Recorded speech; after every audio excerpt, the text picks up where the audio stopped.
नमस्कार दोस्तों। आज मैं आपको सुनाऊंगी मूर्ख नाई और पुरोहित की कहानी। किसी गांव में एक पुरोहित था। उसके पड़ोस में एक नाई रहता था। नाई को एक विचित्र आदत थी। जो पुरोहित करे वह भी करता। पुरोहित स्नान करे, पूजा पाठ करे, संध्या करे और माला फेरे तो वह भी वैसे ही करता। पुरोहित तिलक लगाए तो वह भी तिलक लगाए। वास्तव में वह पुरोहित की नकल कर उसे चिढ़ाने के लिए ऐसा करता। पुरोहित ने सोचा कि इस नकलची नाई को सबक सिखाना चाहिए।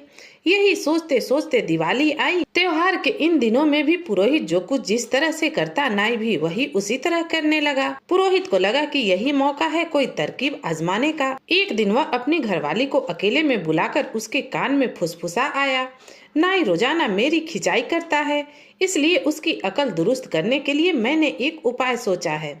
शाम के वक्त मैं तुमसे कहूँगा कि आज रात हम सब अपनी नाक काट लेंगे और कल नई नाक के साथ दिवाली मनाएंगे। तुम कहना वाह, बहुत मजा आएगा।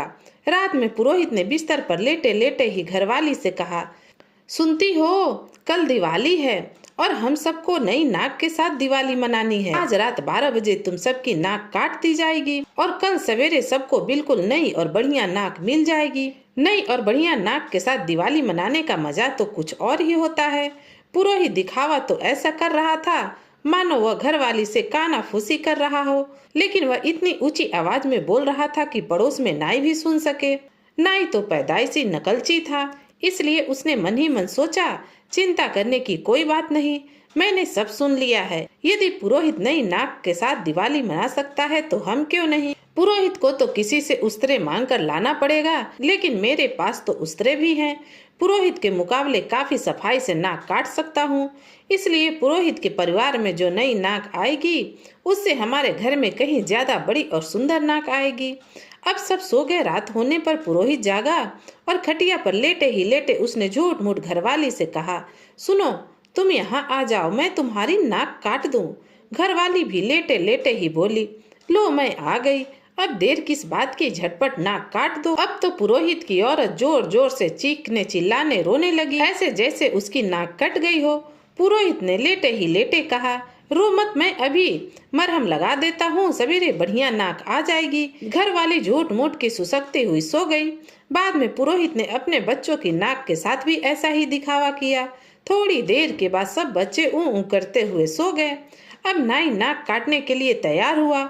उसने सोचा, पुरोहित ने सबकी नाक काट ली है, मुझे भी काट लेनी चाहिए। फिर उसने अपनी पेटी में से पुश्तैनी उस्तरा निकाला और दबे पांव अपनी घरवाली के खाट के पास जाकर बड़ी सफाई से उसकी नाक उड़ा दी।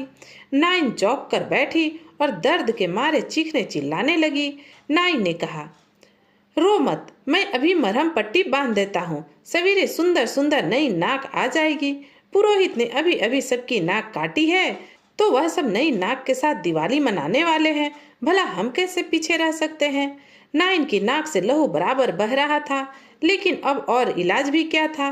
बाद में नाई ने बड़ी सफाई से अपनी नाक भी काट ली। उसे दर्द तो काफी हुआ, लेकिन नई नाक के साथ दिवाली मनाने के उत्साह में अपनी नाक पर मरहम पट्टी बांधकर वह भी सो गया। सुबह उठकर पुरोहित ने ऊंची आवाज में अपनी घरवाली से कहा, सुनती हो, आप सबको नई नाक कैसी आई है। उत्तर में घरवाली के साथ बच्चे भी बोल उठे, उत्तम। पुरोहित ने फिर से पूछा, किसी को कोई तकलीफ तो न हुई। सब बोले, तकलीफ कैसी, हम तो घोड़े बेचकर सो गए थे, सूरज सिर पर आने वाला था, लेकिन नाई और नाइन की नाक अभी आई नहीं थी। उसने यह कहकर अपने मन को समझाया कि हमने देरी में नाक काटी थी, इसलिए कुछ देर बाद आएगी और पड़ोसी के मुकाबले बेहतर आएगी, क्योंकि हमने तो उस्तरे से बड़ी सफाई से नाक काटी है, इसलिए कुछ देर और सही। लेकिन दोपहर हो गई, लेकिन नाक नहीं आई।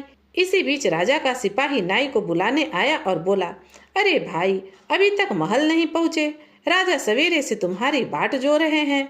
नाई ने कहा, महाराज से कहना कि उसके नायक ने नई नाक से दिवाली मनाने के लिए अपनी 60 साल पुरानी नाक काट ली है और नई नाक के इंतजार में वह लेटा है। नई नाक आने पर ही आएगा। यह सुनकर पुरोहित और उसकी घरवाली और बच्चे ठहाका लगाकर हंसने लगे। नाई अब समझ गया कि अकल के बिना नकल का नतीजा यही होता है। उस दिन के बाद उसने पुरोहित की कभी नकल न की। तो दोस्तों, कहानी यहीं समाप्त होती है। आपको यह छोटी सी कहानी कैसी लगी, कमेंट कर जरूर बताइएगा। तो फिर मिलती हूँ एक नई कहानी के साथ। तब तक के लिए राधे राधे।